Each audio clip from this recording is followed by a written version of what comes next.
সিরাত রসুল সাল্লাল্লাহু আলাইহি ওয়ালিহি ওয়াসাল্লামের আজকের পর্বে আমরা জানব নবী করিম সাল্লাল্লাহু আলাইহি ওয়ালিহি ওয়াসাল্লামের প্রকাশ্য দাওয়াতের পরে মুশরিকদের বিরোধিতা, রাসূল করিম সাল্লাল্লাহু আলাইহি ওয়ালিহি ওয়াসাল্লামের দাওয়াতের কর্মপদ্ধতি, উতবা ইবনে আবি মুঈতকে দাওয়াত এবং তার অস্বীকারের কারণ, আবু জাহল কেন নবী করিম সাল্লাল্লাহু আলাইহি ওয়াসাল্লামের দাওয়াতকে গ্রহণ করতে পারেনি, কি মতলব ছিল ইত্যাদি বিষয় সম্পর্কে আজকে আমরা এ পর্বে কথা বলবো ইনশাআল্লাহ।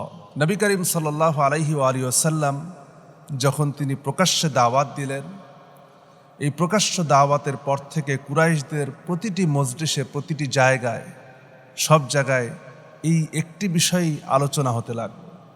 এবং আবুল আহাব যে স্পর্ধা দেখিয়েছিল গত পর্বে আমরা বলেছি, এবং আল্লাহ রাব্বুল আলামিন সূরা আল আহাব নাজিল করলেন, ইত্যাদি বিষয়ে প্রতিটি জায়গায় আলোচনা হতে লাগলো।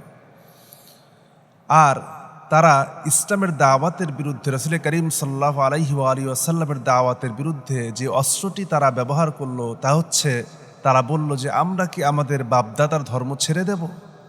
আমরা এতদিন পর্যন্ত যেই ধর্মের অনুসরণ করে এসেছি, যেই রীতিনীতি পন্থার অনুসরণ করে এসেছি, সেটা কি আমরা ছেড়ে দেব?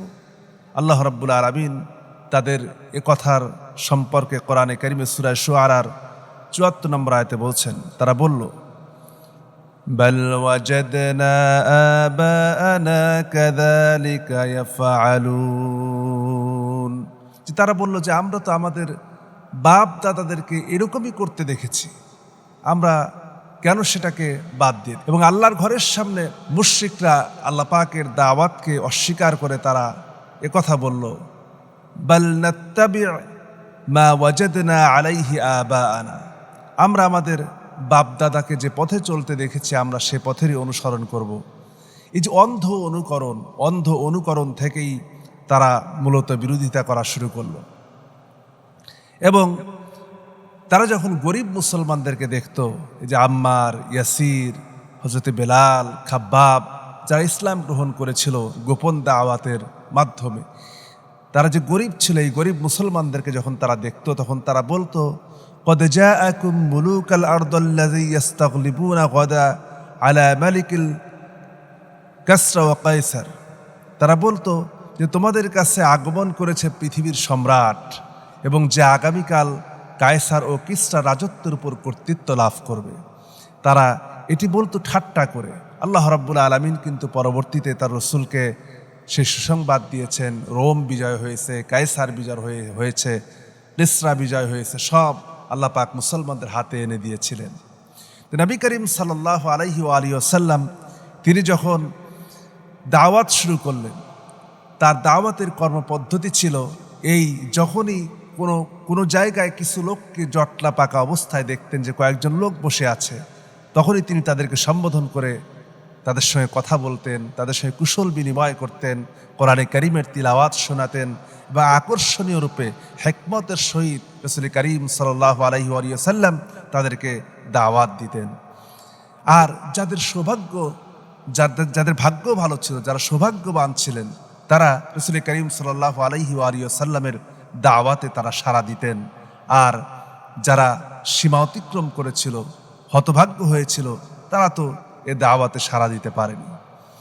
রাবিয়া বিন আব্বাদ রাদিয়াল্লাহু তাআলা আনহু, তিনি তার ইসলাম গ্রহণ করার আগের একটি ঘটনা বর্ণনা করতে যেয়ে তিনি বলেন, যা মুসনাদে আহমদ এসেছে, যে আমি একদিন দেখি রাসূল করিম সাল্লাল্লাহু আলাইহি ওয়াসাল্লাম জুল মাজাজ নামক বাজারে দাঁড়িয়ে ঘোষণা করছেন, ইয়া আইয়ুহান নাস কুলু লা ইলাহা ইল্লাল্লাহ তুফলিহুন, ও হে লোক সকল, যদি তোমরা মুক্তি পেতে চাও, শান্তি যদি পেতে চাও, কল্যাণ যদি পেতে চাও, তাহলে ঘোষণা দাও লা ইলাহা ইল্লাল্লাহ। এছাড়াও তিনি বলেছেন, ইয়া আইয়ুহান নাস ইন্নাল্লাহা আযজা ওয়া জাল্লা ইয়া'মুরুকুম আন তা'বুদুহু ওয়া লা তুশরিকু বিহি শাইআ, হে লোক সকল, আল্লাহ তোমাদেরকে আদেশ দিয়েছেন কেবলমাত্র তার আনুগত্য করো, তার দাসত্ব করো, এবং তার সঙ্গে কাউকে শরীক স্থাপন করো না। তো এই দাওয়াত যখন তিনি দিচ্ছিলেন, তখন রাসূল করিম সাল্লাল্লাহু আলাইহি ওয়াসাল্লামের পিছনে পিছনে একজন টেরা চোখের লোক আসতেছিল। তার চুল ছিল অনেক দীর্ঘ, এবং সে রাসূল করিম সাল্লাল্লাহু আলাইহি ওয়াসাল্লামকে ইঙ্গিত করে বলছিল, লোকেরা এ ব্যক্তি হচ্ছে ধর্মত্যাগী, মিথ্যুক, তার কথা শুনবে না, তার কথা মানবে না, অন্যথায় সে তোমাদেরকে তোমাদের বাপদাদার ধর্ম থেকে বিচ্ছিন্ন করে ছাড়বে। রাসূল করিম সাল্লাল্লাহু আলাইহি ওয়া সাল্লাম পথ চলছিলেন, আর সে তাকে পিছনে পিছনে অনুসরণ করে যাচ্ছিল, লোকদেরকে আজে বাজে কথা বলছিল। আমি জানতে চাইলাম এ ব্যক্তিকে। লোকেরা বলল, ইনি হচ্ছেন মুহাম্মদ ইবনে আবদুল্লাহ, যিনি তার নবুয়তের ঘোষণা করছেন। এরপর আমি অনুসরণীয় ব্যক্তির দিকে তাকিয়ে জিজ্ঞেস করলাম, এই ব্যক্তিকে?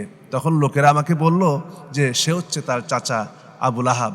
বর্ণনাকারী রাবিয়াকে জিজ্ঞেস করেন যে আপনি কি সে সময় খুব ছোট ছিলেন? তিনি বললেন, না, আমি যথেষ্ট বুঝবান ছিলাম, আমার প্রতিটি কথা মনে আছে। এভাবেই আবুল আহাব রাসূল করিম সাল্লাল্লাহু আলাইহি ওয়া সাল্লামের সঙ্গে এরকম আচরণ করেছিল। তো আবুল আহাবের এরকম আচরণের প্রসঙ্গে শুরু থেকেই এতটা বিরোধিতা, যেখানে আবুল আহাব ছিল তার নিজের চাচা, তারপরেও এতটা বিরোধিতার পিছনে একটি কারণ বর্ণনা করতে যে ফাতহুল বারিতে আল্লামা জালালউদ্দিন সুয়ুতী রহমাতুল্লাহ আলাইহি বুখারীর ব্যাখ্যা গ্রন্থে তিনি উল্লেখ করেছেন এবং খাসায়েসুল কুবরাতেও ঘটনাটি নিয়ে এসেছেন। তা হলো, একবার আবুল আহাব এবং আবু তালিব, রাসূল করিম সাল্লাল্লাহু আলাইহি ওয়া সাল্লামকে যিনি সবচেয়ে বেশি ভালোবাসতেন, আবু তালিব, এই দুইজনের মধ্যে কুস্তি লড়াই হয়। আবুল আহাব তাকে আছাড় দিয়ে মাটিতে ফেলে দেন, কিন্তু ফেলে দিয়ে আবুল আহাব আবু তালিবের বুকের উপরে উঠে বসে।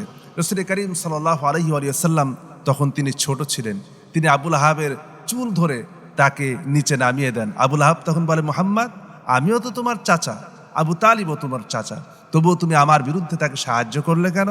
রাসূল করিম সাল্লাল্লাহু আলাইহি ওয়া সাল্লাম বললেন, কারণ আপনার চেয়ে তিনি আমার কাছে অনেক প্রিয়। একথা আবুল আহাবের অন্তরে বসে গেল এবং সে তখন থেকেই মুহাম্মদ সাল্লাল্লাহু আলাইহি ওয়া সাল্লামকে আর পছন্দ করতো না, মেনে নিতে পারতো না। তো নবী করিম সাল্লাল্লাহু আলাইহি ওয়া সাল্লাম যখন রিসালাতের তাওহীদের দাওয়াত দিলেন এবং মূর্তি পূজার অসারতা প্রমাণ করতে লাগলেন, মূর্তি পূজা নিয়ে কথা বললেন, ইসলামের নূর দিক বিদিক ছড়িয়ে পড়তে লাগলো, মানুষ রাসূলের কথায় আকৃষ্ট হতে লাগলো, তখন আল্লাহ রাব্বুল আলামিন এই আয়াতে কারিমা নাজিল করলেন, ইন্নাকুম ওয়া মা তা'বুদুনা মিন দুনিল্লাহি হাসাবু জাহান্নাম ওয়া আনতুম লাহা ওয়ারিদুন। নিশ্চয়ই তোমরা আল্লাহ ব্যতীত যার উপাসনা করো সব দোজখের ইন্ধন হবে, জাহান্নামের ইন্ধন হবে, এবং তোমাদেরকে তোমাদের উপাসনাকৃত ব্যক্তি সহ সেগুলি সহ যাদের উপাসনা করছো তাদেরকে সহ তোমাদেরকে জাহান্নামে নিক্ষেপ করা হবে। এই আয়াতে কারিমাতে আল্লাহ রাব্বুল আলামিন মুশরিকদেরকে ধমকি দিয়েছেন। আল্লাহ কর্তৃক যখন এই আয়াতে কারিমা নাজিল হলো এবং মুশরিকদের উপাস্যদের হীন ঘোষণা করে সবার ঠিকানা জাহান্নামে বলার ফলে কাফেররা ভীষণভাবে ক্রোধান্বিত হয়ে গেল। তারা সরাসরি রাসূল করিম সাল্লাল্লাহু আলাইহি ওয়াসাল্লামকে বাধা দেওয়ার পরিবর্তে কুরাইশ সর্দার আবু তালেবের সঙ্গে কথা বলার সিদ্ধান্ত নিল। তারা চিন্তা করলো যে আমরা একটি প্রতিনিধি দল পাঠাই এবং তার চাচা আবু তালেবের কাছে এ বিষয়গুলি বলি। তখন তারা একটি প্রতিনিধি দল পাঠালো। সেই প্রতিনিধি দলের মধ্যে ছিলেন উতবা, শাইবা, আবু সুফিয়ান বিন হারব, আবুল বখতারি বিন হিশাম, আসওয়াদ বিন মুত্তালিব, ওয়ালিদ বিন মুগীরা, আবু জাহল বিন হিশাম, আস বিন ওয়াইল, নুবাইহ এবং মুনাব্বিহ। এই কয়েকজন মিলে তারা আবু তালিবের কাছে আসলো। এসে বলল, আবু তালিব, আপনার ভাতিজা আমাদের উপাস্যদেরকে মন্দ বলে, আমাদেরকে নিন্দা করে, আমাদের জ্ঞানী ব্যক্তিদেরকে সে নির্বোধ বলে, আমাদের বাপদাদাদেরকে সে গোমরা বলে। এখন হয় আপনি তাকে আমাদের কাছ থেকে সরিয়ে দিন, অথবা আমাদের কাছে তাকে উঠিয়ে দিন, আমরাই এর ব্যবস্থা নিব। আবু তালিব তাদের সঙ্গে সুন্দর করে কথা বললেন এবং কৌশলে তাদেরকে বিদায় করে দিলেন। কিন্তু রাসূল করিম সাল্লাল্লাহু আলাইহি ওয়াসাল্লাম তিনি বিন্দু মাত্র কুরাইশদের, কাফেরদের কথায় কোনো ভ্রুক্ষেপ করলেন না। তিনি আগের মতোই অটল অবিচল অবস্থায় দাওয়াত চালিয়ে যেতে লাগলেন। এজন্য আল্লাহ রাব্বুল আলামিন তার হাবিবের প্রতি, রাসূলের প্রতি খুশি হয়ে আল্লাহ পাক জিব্রাইলকে পাঠালেন। অত্যন্ত সুন্দর আকৃতিতে জিব্রাইল আলাইহিস সালাতু ওয়াস সালাম খুশবু পরে জান্নাতি মেহমান সেজে রাসূল করিম সাল্লাল্লাহু আলাইহি ওয়াসাল্লামের কাছে এসে বললেন, আল্লাহ পাক আপনাকে সালাম দিয়েছেন, আপনার দৃঢ়তার কারণে, আপনার দৃঢ় চিত্তের কারণে আল্লাহ আপনার উপরে খুশি হয়েছেন। তো এরপরে একদিন এক ঘটনা ঘটল। কুরাইশদের আরেকজন ছিল, সর্দার ছিল, বড় ব্যবসায়ী ছিল, উতবা বিন আবি মুঈদ। এই উতবা বিন আবি মুঈদ একবার সফর থেকে ফিরে এসে, বিজনেস ট্রিপ থেকে ফিরে এসে সে কুরাইশদের গণ্যমান্য ব্যক্তিদেরকে তার বাড়িতে মেহমানদারি হিসেবে দাওয়াত দিল এবং সেই দাওয়াতে রাসূল করিম সাল্লাল্লাহু আলাইহি ওয়াসাল্লাম তিনিও দাওয়াত পেলেন এবং রাসূল করিম সাল্লাল্লাহু আলাইহি ওয়াসাল্লাম তিনি যখন সেই দাওয়াতে উপস্থিত হলেন, তার সামনে খাবার পরিবেশন করা হলো। রাসূল করিম সাল্লাল্লাহু আলাইহি ওয়াসাল্লাম তখন উতবা ইবনে আবি মুঈতকে ডেকে বললেন, মা আনা বি আকুলু তুআমাক হাত্তা তাশহাদু আল্লা ইলাহা ইল্লাল্লাহ। তুমি যতক্ষণ পর্যন্ত এই ঘোষণা দিচ্ছ যে আল্লাহ ছাড়া কোনো ইলাহ নাই, আশহাদু আল্লা ইলাহা ইল্লাল্লাহ না বলছো, ততক্ষণ পর্যন্ত আমি কোনো খাবার খাবো না। উতবা ইবনে আবি মুঈত সঙ্গে সঙ্গে সে বলল, আশহাদু আল্লা ইলাহা ইল্লাল্লাহু ওয়া আশহাদু আন্নাকা রাসূলুল্লাহ। আমি সাক্ষ্য দিচ্ছি আল্লাহ ছাড়া কোনো উপাস্য নেই আর আপনি আল্লাহ পাকের রসুল। এই ঘোষণা শুনে রাসূল করিম সাল্লাল্লাহু আলাইহি ওয়াসাল্লাম তিনি খাবার গ্রহণ করলেন এবং শেষ পর্যন্ত তিনি বিদায় নিলেন। উকবা ইবনে আবি মুঈতের অন্তরঙ্গ বন্ধু ছিল উবাই বিন খাল। সে এই ঘটনা জানতে পেরে ক্ষুব্ধ হয়ে, ক্রোধে, রাগে অগ্নিশর্মা হয়ে সে উকবার কাছে ছুটে এলো এবং বলল, উকবা, শুনলাম তুমি নাকি বিধর্ম হয়ে গিয়েছ, তুমি নাকি মুহাম্মাদের উপরে বিশ্বাস স্থাপন করেছ, তুমি নাকি কালেমা পড়েছ। উতবা বলল, আল্লাহর কসম আমি বিধর্মী হইনি, তবে আমার বাড়িতে একজন সম্মানিত মেহমান আগমন করেছিলেন। তিনি বলেছিলেন আমি যদি লা ইলাহা ইল্লাল্লাহ না বলি তিনি খাবার গ্রহণ করবেন না। একজন সম্মানিত মেহমান আমার বাড়িতে এসে খানা না খেয়েই চলে যাবেন, এটা আমার কাছে খুবই অপছন্দনীয়। তাই আমি তার কথা মেনে নেই এবং তিনি আহার করে ফিরে যান। আমি বলেছি ঠিক, এটি অন্তর থেকে বলিনি, শুধুমাত্র মৌখিক স্বীকৃতি ছিল আমার। উবাই বলল, ব্যাস, তোমার সঙ্গে আমার সমস্ত বন্ধুত্ব আস্তে খতম হয়ে গেল।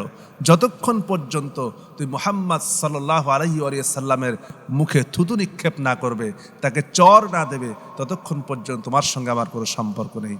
এটা বলে উবাই ইবনে খালফ সে চলে গেল।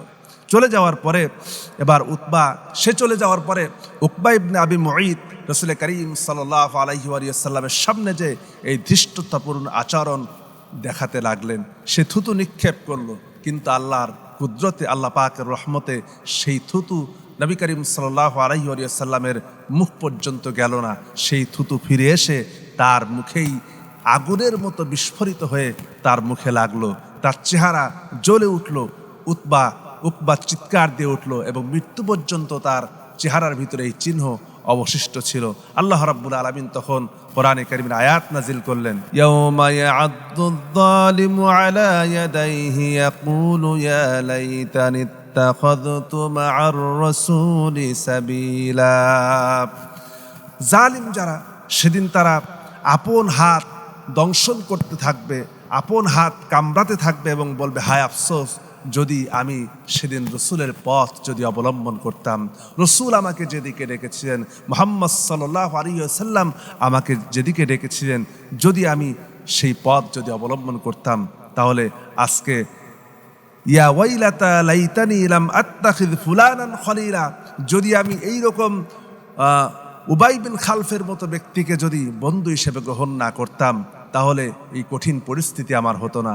আল্লাহ পাক এই আয়াতে কারিমা নাজিল করে বিশ্ববাসীকে শিক্ষা দিলেন এটাই, যে রাসূল করিম সাল্লাল্লাহু আলাইহি ওয়াসাল্লাম তিনি তার বিরুদ্ধচারণ যা করবে, এই পথের বিরুদ্ধচারণ যারা করবে তারা, এবং এই পথের দাওয়াত যারা দেবে তাদের বিরুদ্ধচারণ যারা করবে, কিয়ামতের দিন তারা আফসোস করে বলবে যে হায়, যদি অমুক বন্ধুর পরামর্শ শুনে যদি অমুক আলেমের বিরুদ্ধচারণ না করতাম, অমুক বন্ধুর পরামর্শ শুনে ও অমুক দলের নেতার কথা শুনে যদি আমি এই কাজটি না করতাম, তাহলে আজকে আমাকে এই পরিস্থিতির সম্মুখীন হতে হতো না, আমাকে এই বিপদে পড়তে হতো না, আমাকে জাহান্নামে যেতে হতো না। এবং সে বলবে, লাকাদ আদাল্লানি আনিদ যিকরি বা'দা ইদ জাআনি ওয়া কানা আশ-শাইতানু লিল ইনসানি খাযুলা। আমার কাছে উপদেশ আসার পরে সে আমাকে তা থেকে বিভ্রান্ত করেছিল। সে আমাকে শয়তান মানুষকে বিপদে ফেলে ধোঁকা দিয়ে সে চলে যায় এবং সে বলবে যে এই বন্ধুর কথা শুনেই আমি বিভ্রান্ত হয়েছিলাম, তার কথা শুনেই আমি অন্যায় পথে পা বাড়িয়েছিলাম। যদি এমনটি না হতো তাহলে আজকে আমি শান্তিতে থাকতে পারতাম। রসুলের কথা যদি মানতাম তাহলে জাহান্নামে আসতে হতো না, কঠিন আযাব ভোগ করতে হতো না, শাস্তির মধ্যে পড়তে হতো না। সেদিন আফসোস করতে থাকবে, কিন্তু সেই দিন আফসোস করে আর কোনো লাভ হবে না। এরপরে নবী করিম সাল্লাল্লাহু আলাইহি ওয়াসাল্লাম আবু জাহেলকে দাওয়াত দিলেন। আমাদের দেশে একটা কথা আছে, তা হচ্ছে অনেকেই মনে করে যে আবু জাহেল হচ্ছে নবী করিম সাল্লাল্লাহু আলাইহি ওয়াসাল্লামের চাচা, আপন চাচা। এই ধারণাটা অনেকের মধ্যে আছে এবং বক্তারাও যেভাবে কথা বলেন তাতে মানুষের ধারণা করে নেওয়াই স্বাভাবিক যে আবু জাহেল মনে হয় রাসূলের আপন চাচা। আসলে আবু জাহেল ছিল বনু মাখজুম গোত্রের, আর নবী করিম সাল্লাল্লাহু আলাইহি ওয়াসাল্লাম ছিলেন হিশাম গোত্রের। সপ্তম পুরুষ বা অষ্টম পুরুষ যে মিলে যায়। যদি আমি আবু জাহেলের বা তার আসল নাম ছিল আমর, আবু জাহেলের আসল নাম ছিল আমর। তার ইসলাম আসার আগে, কোরআন আসার আগে তার পূর্ব নাম ছিল আবুল হাকাম, উপাধি ছিল আবুল হাকাম, বুদ্ধির বাপ বা জ্ঞানের বাপ বলা হতো। কিন্তু এই আমর, তার বংশ পরিচয় হচ্ছে আমর বিন হিশাম বিন মুগীরা বিন আবদুল্লাহ বিন ওমর বিন মাখজুম। এই যে সপ্তম পুরুষ, সে এখানে যে এই মাখজুম গোত্র থেকে সে এসেছে।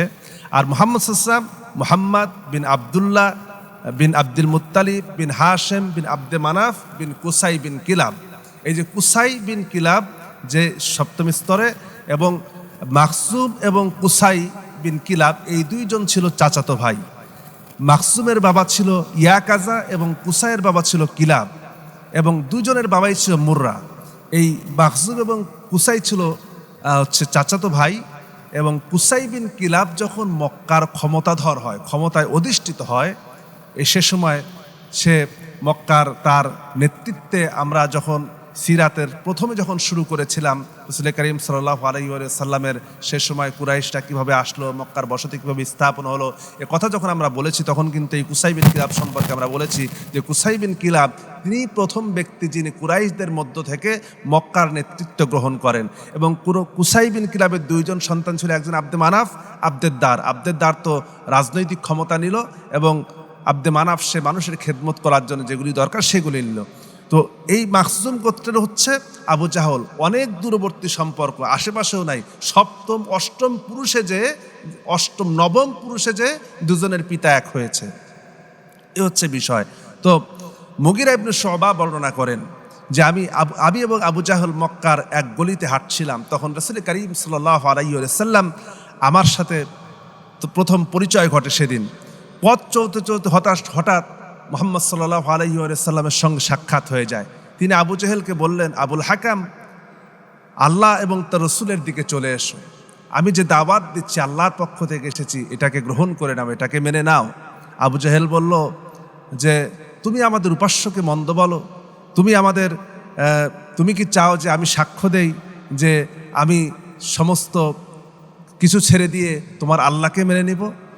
এর চাইতে একটা কাজ করো, তুমি এই দাওয়াতগুলি বাদ দিয়ে দাও, আমি বরং তোমার ব্যাপারে আল্লাহর কাছে সাক্ষ্য দেব যে তুমি চেষ্টা করেছিলে কিন্তু আমরা করতে দেইনি, তুমি এর থেকে আজাদ পেয়ে যাবে। কত বড় জাহেল হলে এমন কথা বলতে পারে। এবং সে বলল যে আমি তোমার অনুসরণ করতাম যদি জানতাম যে তোমার কথা সত্য। এরকম কথা বলে সে মুহাম্মদ সাল্লাল্লাহু আলাইহি ওয়াসাল্লামকে ফিরিয়ে দিল। রাসূল করিম সাল্লাল্লাহু আলাইহি ওয়াসাল্লাম যখন চলে যাচ্ছেন, তখন মুগীরা ইবনে শুবা বলছেন, তখন আবু জাহেল আমাকে বলল, আল্লাহর কসম, আমি ভালো করেই জানি মুহাম্মদ সাল্লাল্লাহু আলাইহি ওয়াসাল্লাম যা বলেন তা পুরোপুরি সত্য, এর ভিতরে এক বিন্দু পরিমাণ মিথ্যা নাই। কেবল একটা বিষয় আমাকে তাকে অনুসরণ করতে বিরত রেখেছে, কারণ ওই যে Qusai bin Kilab Makhzum, Qusai bin Kilab মক্কার নেতৃত্ব গ্রহণ করেছিল, আর বনু মাখজুমের ছিল হচ্ছে আবু জাহেল। এই কুসাই বিন কিলাবের বংশের সাথে মাখজুম বংশের শত্রুতা সেই চলে আসছে সপ্তম পুরুষ 60 পুরুষ ধরে। সেই শত্রুতার জের ধরে সে তখন বলল যে কুসাই দাবি করেছিল বাইতুল্লাহর রক্ষণাবেক্ষণের অধিকার তার, সে মক্কার নেতৃত্ব দিয়েছিল, আমরা তার দাবি মেনে নিয়েছি সে সময়।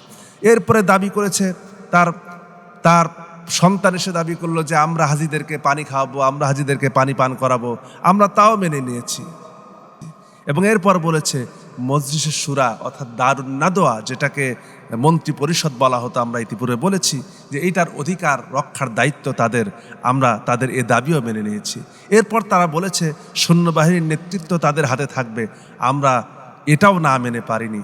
এরপর তারা মানুষকে অতিথিয়তা করতো, হাজিদেরকে পানি পান করাতো, তাদেরকে খাবার খাওয়াতো, আমরাও তাদের সঙ্গে এই মেহমানদারি শুরু করি। এক পর্যায়ে আমরা সমান সমান হয়ে যাই। এখন তো তাদেরও মক্কায় যে অবস্থা, বনি হাশেমেরও যে অবস্থা, আব্দে মানাফ গোত্রের যে অবস্থা, বা কুসাই বিন কিলাব তাদেরও যে অবস্থা, আমাদেরও অবস্থা এখন বর্তমানে সমান সমান হয়ে গেছে। এটা অনেক কষ্টের ফলে আজ এসে 60 পুরুষ পার হওয়ার পরে এই জায়গায় এসে আমরা অর্জন করেছি। আর এখন তারা দাবি করছে, বনু হিসাম দাবি করছে যে তাদের মধ্যে একজন নবীর আবির্ভাব হয়েছে।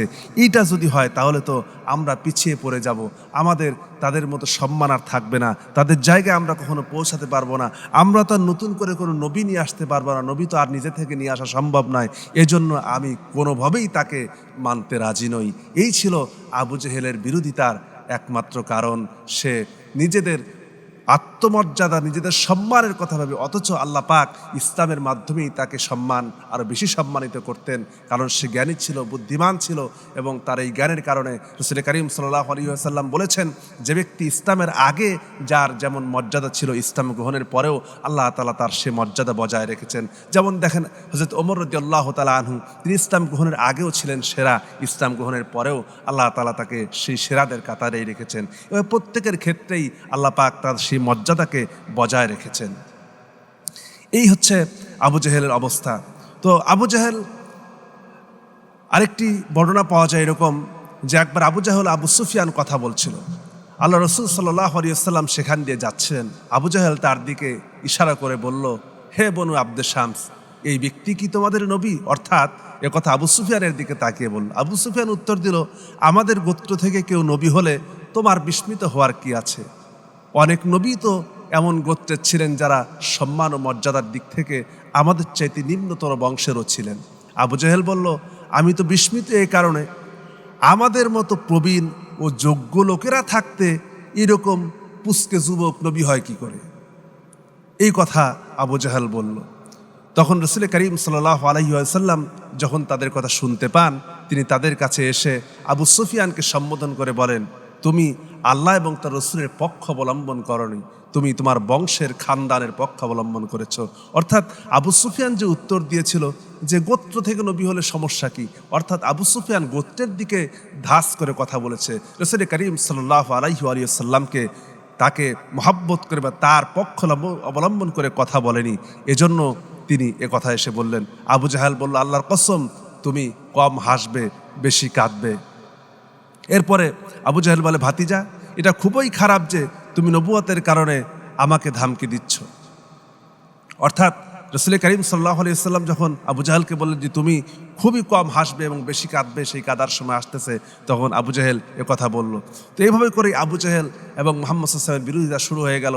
এই বিরোধিতা আমরা সামনে আরও অনেকগুলি কারণ জানতে পারবো, কিভাবে রাসূলকে কষ্ট দিয়েছে, নির্যাতন করেছে, নিপীড়ন করেছে। আর এই শুরু হয়ে গেল মুশরিকদের এবং ইসলামের বিরোধিতা। এই বিরোধিতা চলতে থাকবে।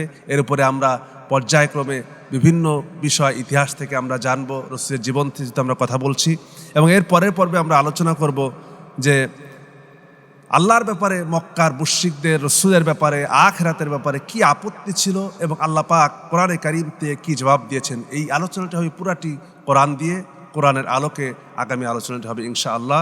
আল্লাহ পাক আমাদেরকে বোঝার এবং আমল করার তৌফিক দান করুক। আল্লাহুম্মা আমিন। ওয়া আখিরু দাওয়ানা আলহামদুলিল্লাহি রাব্বিল আলামিন। আসসালামু আলাইকুম ওয়া রাহমাতুল্লাহ।